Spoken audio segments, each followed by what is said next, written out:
Okay, so a very juicy interview dropped on the Call Her Daddy podcast today, hosted by Alex Cooper, and that was one Olivia Wilde. Or Olivia Cockburn, if we'd like to use her real name. But Olivia Wilde I think she'd prefer we didn't. Yeah. Well, she changed it because she didn't want her to use that as her stage name. And, fair enough. And she took it after Oscar Wilde, right? Yeah, Oscar Wilde. Yeah. I love an origin of a celebrity fake name when they've got a good story behind them. I mean, I don't really feel like I need to come No, up with you've got a great name. I already have kind of a celebrity name. Yeah, you do. What would you choose? Oh, my God. I would love to drop Brodnik. It sounds like a brick falling into a bucket of mud, but I just don't know. I don't know. I would go with something very exotic or something. I love Alicia Keys because of the keys of the piano. But I also love Elizabeth Banks because she called SAG and said, what last name do you have available? And they said Banks. And she's like, I'll take it. And now she's one of the highest grossing female wild. directors of all time. I didn't know that story. Oh, these are great stories. Yeah, I know. We need to stay on track. Sorry. This is my fault. It's people tune in to listen to the drama. It's just me giving the origin of every celebrity stage name. So Olivia Wilde went on Call Her Daddy to talk about her new movie, The Invite. And it was interesting because she hasn't done a long form interview like this for years and years and years. Actually, prior to the whole Don't Worry Darling debacle that happened a couple of years ago. And it's very interesting from the outset that she is very clearly a listener of Call Her Daddy. She's very clearly a big Alex Cooper fan. And she states at the top of the interview that the themes of the movie, because it's about relationships and different kind of emotions and where women stand in life, all these things. And she's like, I really wanted to come and talk to you about this movie, Alex, because you talk about this stuff on your podcast. So at the top of the interview, she kind of sets the scene of I'm a fangirl and I've come ready to tell my story. Yeah, which we know now that when people come on Call Her Daddy, it is no holds barred. She asks the questions and they tend to answer the questions. Yes. So there's always... She asks very pre-prepared questions of her. And look, that sounds like shade. It's not. I understand how the game works. I understand how you get people on a podcast. But she asks very pre-approved questions that are written down off her cards. I think that they're and well the aware. person gives an answer that they have pre-prepared. But also, you're right. They do come on ready to tell. They've got a story in their head. They want to tell it. They wouldn't tell in another interview. Totally. It's always the hook. It's always something that they haven't told before or something that they're waiting on. It has become known for being a platform where that happens, right? So this, people have been wanting to hear Olivia's take on everything, and she has been very quiet on it, or just stayed under the radar. In any other interview, if you brought up Don't Worry Darling to that woman, the interview would probably be shut down or it would be stopped. A publicist would stop it. But in this, she brings it up. Yeah. She brings those things. She brings up all these different things we're going to talk about because she's this is what I've come to sort of tell my side of the story here. And I think it's interesting timing because I think, as you say, she said this is the themes of her film, blah, blah, blah. But I think that for her, this film is her trying to claw back some respectability as well after the Don't Worry Darling debacle. So it's really interesting timing and fortuitous timing for her to then now divulge the personal life sagas that everyone wants to hear. Yes. Because it's going to generate headlines and get more interest and have people then want to come and see the film. Yes, exactly. Okay, what was we don't have to go in order of the interview because there was a lot in there. What was your kind of biggest moment or takeaway or revelation? Definitely Harry, because he's famously tight-lipped about past relationships. It's it's his MO. He does not talk about them. He doesn't confirm partners. It's something he's done his entire career, not just as a solo artist, but also in One Direction. There has always been so much noise about who Harry's dating. And he said himself, apparently, I have a lot of friends that are girls. I mean, this was back in One Direction days. I have a lot of friends who are girls and apparently I'm dating all of them, right? Yeah, I would believe that. So he kind of said, from the get-go, if you see me with a girl out in public, it does not mean we're dating. And that's about all he addressed. Whenever he was asked, look, Harry is so good at saying a lot and being charming and gorgeous so that everyone just nods and, the interviewer is just enraptured. But you get to the end, you're like, oh, he didn't actually say anything at all. He is a master at it, and he was really good at it right from the get-go in One Direction. So he never confirms girlfriends. He never has publicly said, yes, I dated Taylor Swift. He danced around it. He'll make a joke. There was plenty of times that he was on things like late night shows in the UK where they love to bring it up. And he would just have a really fun answer that didn't quite confirm it, right? Yeah. We know they dated. Of course they did. But he has only ever really confirmed Camille Rowe, which was the French-American model that he dated before Olivia. How did he confirm that? I missed that. She has a voice note in the start of his song Cherry that he included. Sure. And it's like her speaking French and it's really cute and whatever. And in one interview he said something about his partner. Yeah. You know, so huge. There was that. Like it was pretty quiet as well. Like it wasn't, you know, a big public declaration of love or anything. And he did confirm his relationship with Olivia Wilde, which was much more public anyway, because the first time that we saw them together was at his manager Jeff Azoff's wedding. And I remember those when those photos dropped and she was in that Gucci dress and they had holding the hands on, holding hands, walking down like a steep driveway. Even though they had masks on so we couldn't see their face and they were in public because there was people around them, just something about it was the most intimate photo of the way he was holding her hand, the way they had their heads down, the way they were going into a wedding together. Like it was actually more intimate than like a kissing photo being released. It was also a really, really small wedding, like a very small guest list. So for her to be there on his arm was like confirmation that everyone needed to see that they were dating. But he did actually confirm it in a Rolling Stone interview in August 2022. So they're the only times he's publicly declared a relationship. Of course, everyone's like waiting to hear him talk about his relationship with Zoe. But yeah, I feel like they could be married for 10 years and he still won't say anything. So it was fascinating to me because on the flip side, most of the girls he's been linked with also haven't publicly talked about their time dating him or their experience being with him. So it's really interesting now for Olivia to like come out and talk about it. But it's also fair, like she was in that relationship. She can talk about it if she wants. But I was like locked in, desperate to hear what she had to say. So shall we listen to what she had to say? Yes, let's do that. People were fucking pissed. It also had a lot to do with the kind of parasocial relationship people have with him, which is a burden that is very weighty and not something I envy, and he carries it with grace. I think that is an enormous responsibility that all those like stars have to carry, and it's fucking impossible. I mean, we had the loveliest relationship, like so sweet and so beautiful and like really actually very like domestic and kind and lovely. And like, I think that we existed in this like little bubble, and the judgment never really like got into that bubble, which was a miracle, a real testament to us like making that happen. It's almost like the happiness made them mad. Like I would like go to his shows and dance, and people were like, oh, good shit. How dare you dance and smile? So there's a few things that I found really interesting about that. Firstly, that she like straight up refers to the fans as parasocial. Yes. Which, look, is not necessarily unfair, but I do think it's a real buzzword at the moment, and it's a really easy thing to like paint people with, right? And particularly fandoms. Now, I do think for her, it would have been quite an experience though, learning what a fan base of someone like that was like. Yes. Because she's been famous for a long time. She's also been around and known and has relationships and friendships with people that are really, really famous. There is something very different about, firstly, like a pop star's fame compared to a film star's fame, because so much of their lives are told and they're always selling themselves through their music and through their interviews and everything. The fans are like a little more close to knowing and feeling like they know that person.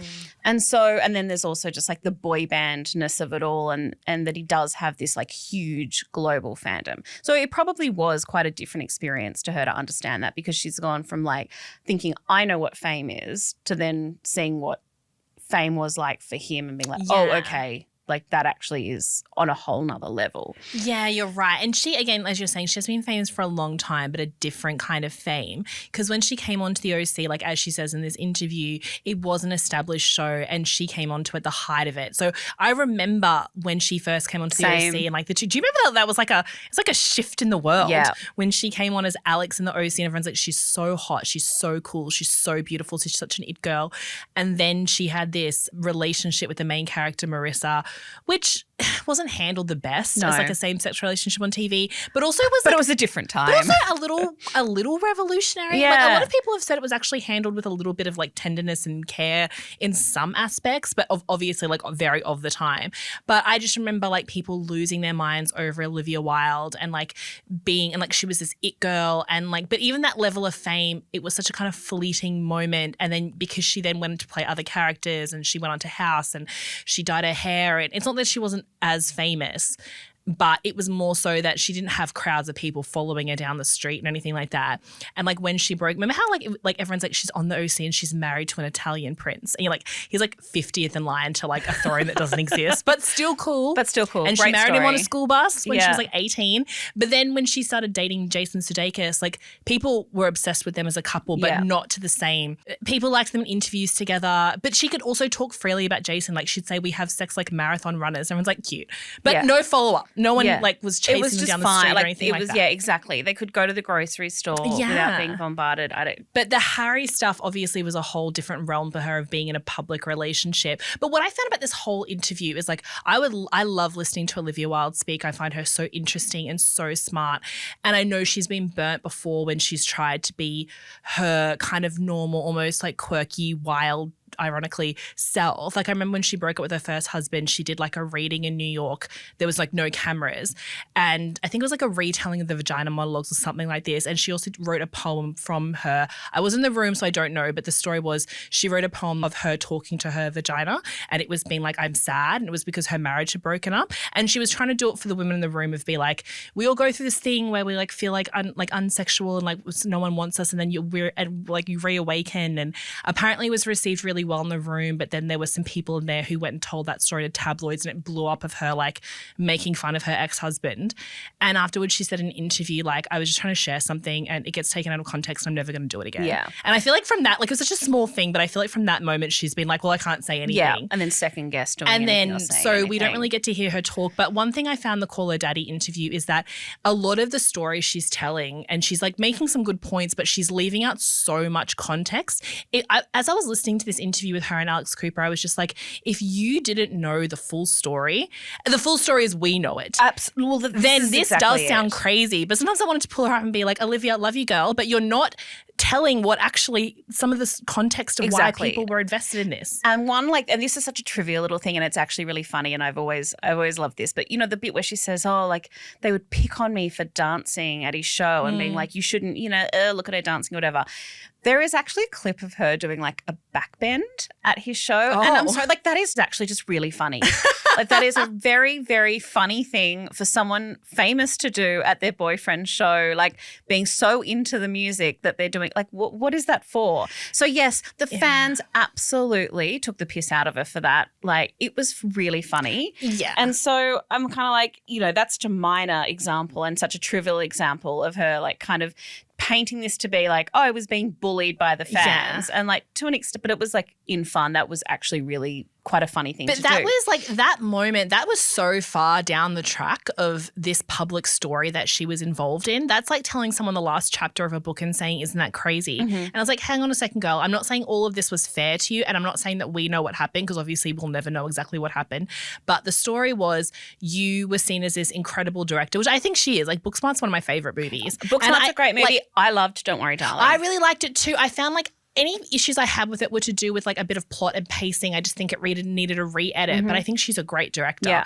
And I do hate that she was almost seen as untouchable after Don't Worry, Darling, because everyone was like, well, she's so unprofessional because she had an affair with her leading man and she fought And the I think cast. that's I'm like, the if I had thing. $1 for every male director who did that, like you can't judge her on that. But like the part of the story that she leaves out and Call Her Daddy is that Don't Worry, Darling was such a buzzy film because Harry Styles was in it and it was his first big leading acting role. Florence Pugh was like the hot girl of the moment. I was going to say, who was so buzzy at the time. I mean, when the casting got announced, it was like, oh my God, this is just the most incredible cast at this time. The premise sounded incredible. The script had been languishing on that like top list of that site's got the top list of unsold scripts in Hollywood. It had been sitting there for so long, and everyone's like, who's going to make this movie? Whoever does it's going to be great. It was Olivia Wilde coming off Booksmart. Like all the pieces were there for this to be a buzzy movie. movie. And then we find out she and Jason Sudeikis have broken up and that starts to filter out. Then it comes out that she's dating Harry Styles via all these pat pictures. And that's a huge thing because you're like, oh my God, they're making this movie together. She's broken up with her husband. Obviously, we don't know the timeline. I do believe her when she said they've been broken up for a while. I think that's probably true. But then it came out that there was like all this craziness happening on set. There was that leaked video of her to Shia LaBeouf before he left. Which is very awkward. If anyone doesn't remember that, she was trying to talk him into sort of coming back to the movie. Everything we know about the allegations against him now, thank God he wasn't in it.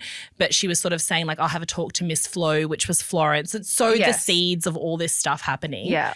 And then if that wasn't bad enough, then we had the Venice Film Festival, which is when she says, I've never wanted to grab someone by the shoulders and shake them like I wanted to shake Olivia Wilde listening to this interview. She goes, I just wanted to go to the festival and have a fun time. I didn't realize. I'm like, girl, do not pretend that that wasn't the biggest shit show behind the scenes. And that she wouldn't have known as the director of the film that her cast were in shambles and no one was talking to anyone. The Don't Worry Darling premiere at the Venice Film Festival, if you watch all the different parts, I remember that the days that was happening was days everyone in this office glued to the screen watching it because it felt like something that was written for a movie. It was unbelievable. Like it just felt like this couldn't be real. Florence turning up in that purple Valentino ensemble with a cocktail in hand, looking like the most unbothered queen on the planet. Getting there in plenty of time for the press conference, which she didn't take part in.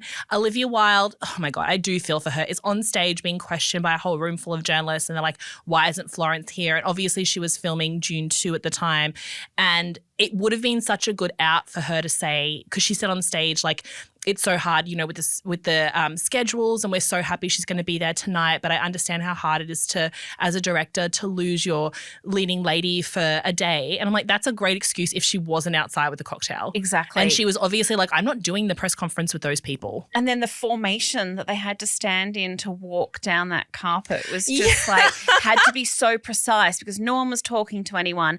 Olivia and Harry couldn't stand together because that would have been the... That one I always understood like that. If it wasn't for the rest of the carpet formations, that wouldn't have sounded so weird to me because I'm like, they wouldn't have wanted their relationship to overshadow the situation. But the fact that like you've got these supporting characters like Sydney Chandler, love her.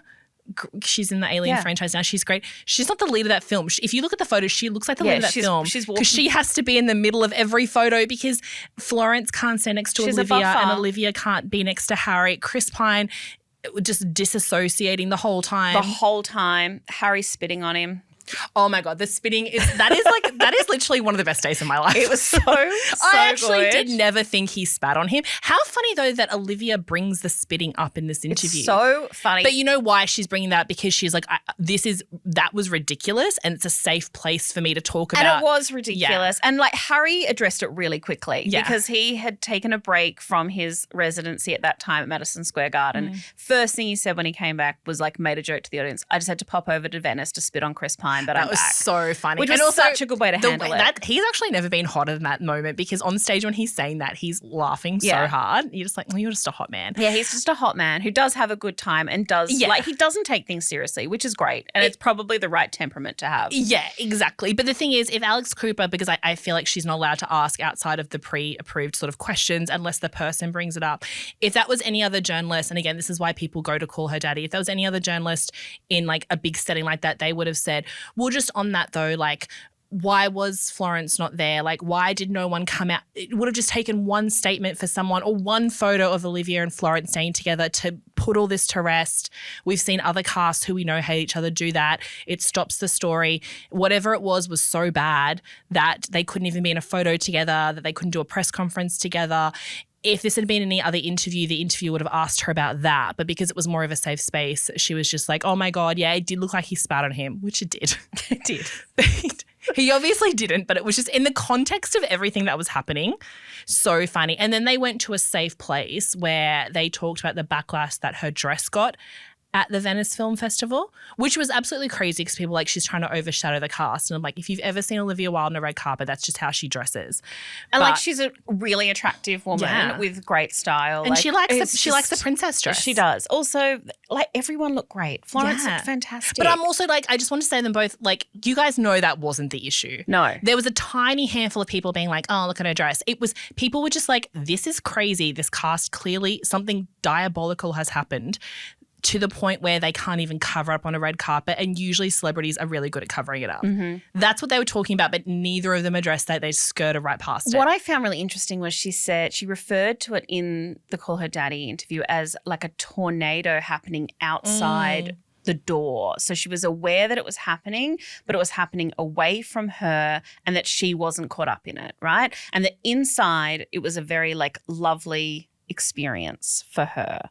I call bullshit. Really interesting. Well, how could you be a part of that and be steering that ship and feel like you're outside of the swarm of mess? Yeah. Because she was very much ingrained in it. Yeah, that's so true. And it's also hard. I kind of took that to mean that just when her and Harry, when they were by themselves, it was blissful and domestic. And I'm like, I'm sure it was, because you don't blow up your entire life and potentially your career unless this person is like so incredible to be around in that moment that you can't, like both of them. Totally. I feel like you can shut it out and compartmentalize and go, okay, like that is happening, but as if it's not causing you anxiety. Yeah. And even if like everything she's saying is true, is like she amicably broke up with her longtime fiancé and father of her children. She went and made this movie that was lovely behind the scenes and nothing was happening. Even if all that is true, it wasn't all cozy behind the scenes because there's so many like confirmed reports of like issues with the movie. Plus there was that whole thing with her nanny. Do you remember that? Yeah. Where her nanny did and the salad dressing. Yeah. The thing is, even if you're fine, which again, I don't believe things were fine, but even if you were fine, like you're still dealing with that behind the scenes. So it's not this domestic bliss of which you speak.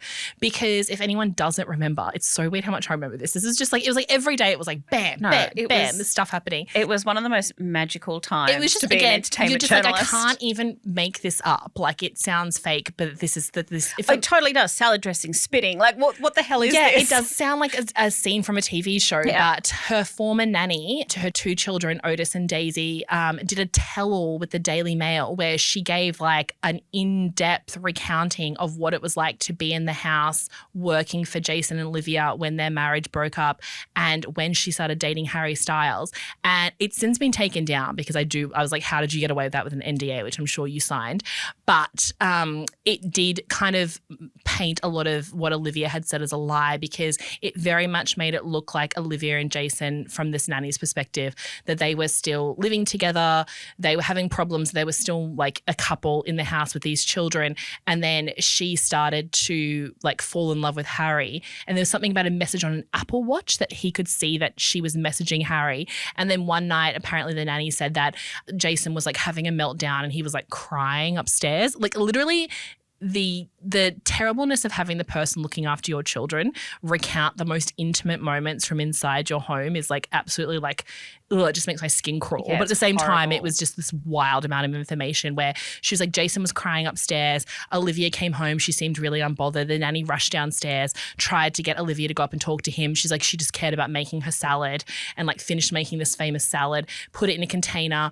And apparently Jason was crying, like she's leaving me and she's taking the salad to him. And then he went and according to the nanny, went and lay in front of her car so that Olivia Wilde couldn't drive to Harry Styles and she had to with the salad. With the famous salad dressing. That he was like, and she's taking the salad. And the nanny was like, so it's both of them came out and said that wasn't true.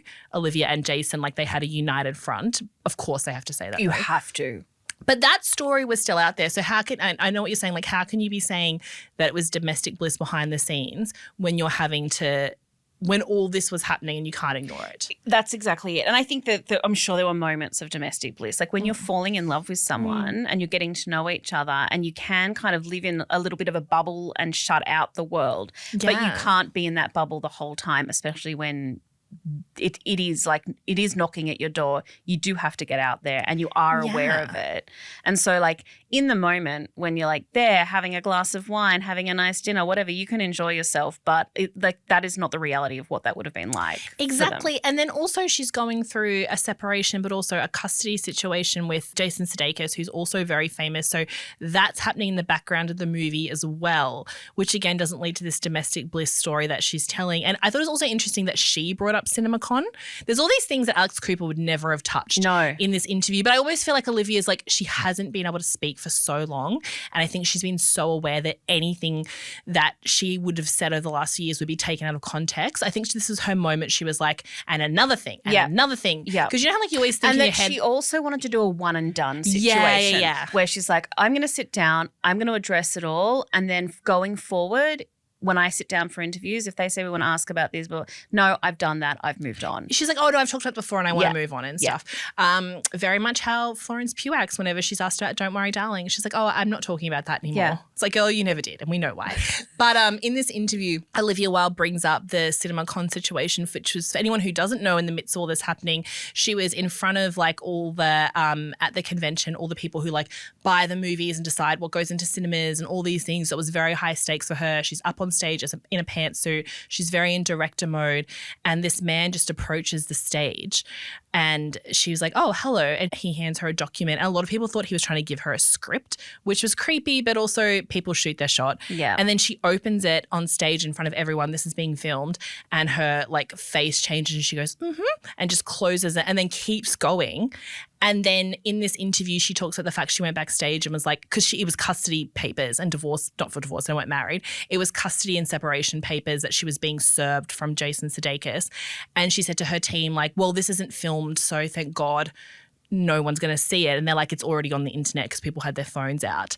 And it was just this kind of awful moment. It's so naive of her as well, because obviously people have their phones. I know, but I just wonder in the moment you just try and tell yourself anything. Of course. Because she's like, in her head, she's like, it wasn't a press conference, it's an industry event, and people don't usually stream industry events, which they don't unless it's Olivia Wilde, and people cared about that. But then also, she didn't think anyone sort of had thought about it. And then Tom Cruise is such a gossip. Like he's such a messy gossip.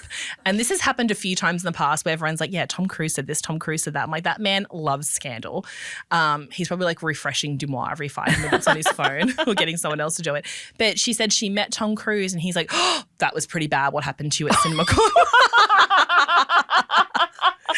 She was like, yeah, so everyone knows about this, which again was not helping this whole thing of her trying to be a director and people saying that she's too messy to be involved in them. What did you think about what she said about Jason Sudeikis on the pod? I really, really wanted to talk to you about this because this is something that I saw a lot of commentary around that I disagree with, right? So I'm going to play the clip for you. Yes. I remember the date because it was my birthday, but this is March 2020. March 10th. And Jason and I had been having a rough time of it for a while. Like we had a real bumpy ride. And we were driving home from my birthday party my friends had. And I said, did you give me a birthday present? And he said, what would I get you, Olivia? I don't know you. And he wasn't wrong. We didn't know each other anymore. And this is the thing that made me want to make this movie one of the things, because you can get to a place in a relationship where you stop engaging in the knowing of each other, in the curiosity about each other, and you find yourself in a place where you're like, I don't even know you. And that was a point, that was when we realized it was over. Okay, so I've seen a lot of commentary around this being like, oh my God, she's so selfish. She broke up a marriage over not getting a birthday gift. Like, that is not the point. So if anyone thinks that the point is that she didn't get like a Cartier love bracelet from her husband that birthday, that is not it. What they broke up over and what that birthday present or lack thereof symbolized was the fact that they had grown apart so much that he couldn't even think of anything to get her because he didn't know her anymore. That's where like the important part is here. And it's a really fair thing to say because she sounds like she also felt the same way about him. They had literally grown apart, which is what happens in so many relationships. And I think it's something that's always like considered okay to say when you're just dating. But once there's like a marriage license or children involved, it like somehow seems like a PR line to be like, oh, they grew apart. Like it's like, yeah, you know, a lot of people call bullshit on that. But it is actually how a lot of relationships do fizzle out and end. It is like a chipping away over time where you suddenly look at this person and you're like, I don't even really know you anymore. Yeah, I was actually really impressed with her for saying that because as she knows that she's got to speak so carefully. She knows that anything she says about any of the famous exes or men in her life is going to be blown up into these clickbaity things. And she also knows that she's been the target of these kind of like hate campaigns before. But I also think like if you've ever listened to long form interviews with her or you look at the movies that she chooses to make or all the books she reads or like she talks a lot about like Esther Perel and like the content she listens to that she wants to have these big deep conversations about like relationships and love and heartbreak, but she just can't because her situations are all famous people. But that was such a powerful thing to say of yeah, exactly what you're saying is that is this moment of like the person who you're raising children with and you're planning to get married. It's like, I don't know you at all. Again, not about the gift. She can buy herself a gift. That wasn't the issue. Exactly. That's not the issue at all. It's also like, it's not even necessarily about like a tangible thing. It's like, have you thought about me? Yeah. To the extent where you've thought, oh, I love this person. It's their birthday. I want to do something for them. And it's the act of thinking about them and going out and buying a card or buying something that you think, I want to give them something that's going to put a smile on their face and make them know how much I care about them and cherish them. So it's not necessarily about like a tangible gift either. And what I think like a lot of not just like people that hear this interview, like they will relate to that. They will understand, they'll have been through that themselves. And like it is so indicative of what any relationship and any relationship that ends is like. Yeah, and it's also just like the way she talks about her relationship with Jason in this, I think is so like so many people relate to it as like co-parenting with someone or like not knowing this person you spent so much time with but choosing to believe certain things about them just to get you through. Because when she's talking about those papers being served at CinemaCon, that obviously there was a backlash against her at the time. Everyone's like, oh, look at this unprofessional woman bringing her like dirty laundry into the public eye. But at the time there was also a huge backlash against Jason Sudekis because people were just like, how petty is this man that he has had these papers served to her in a public forum? And there's still a lot of questions around that because in her workspace, in a public forum, like for the whole world to see. That did not have to happen.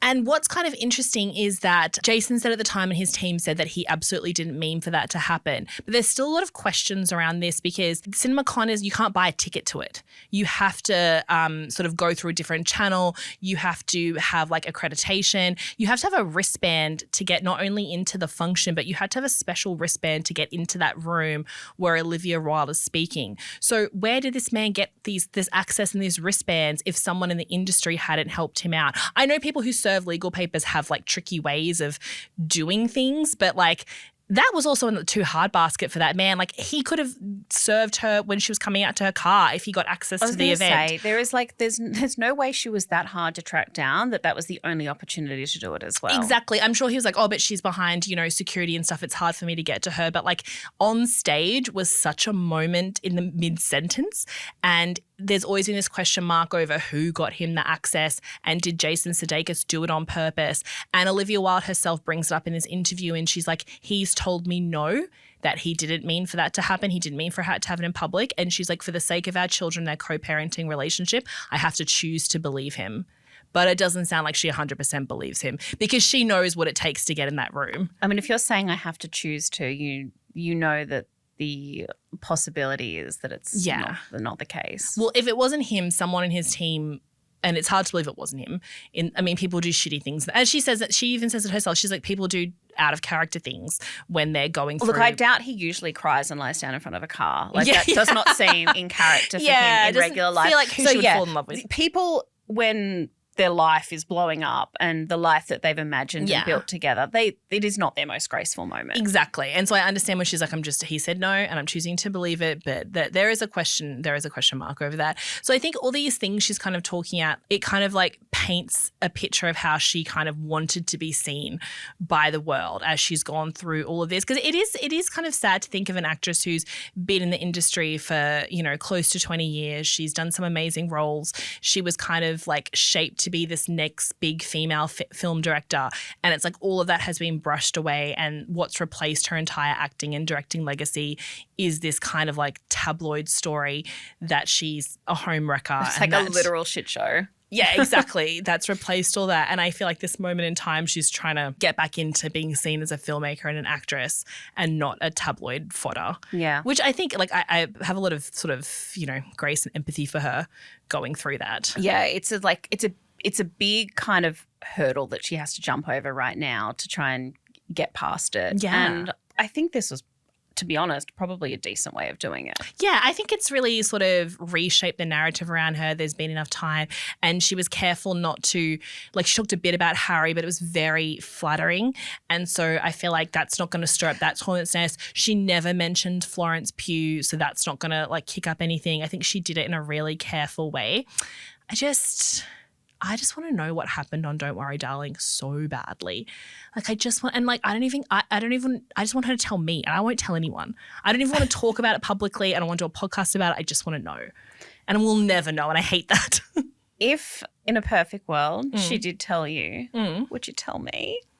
It depends how she made me promise. I want to say yes. I want to say yes.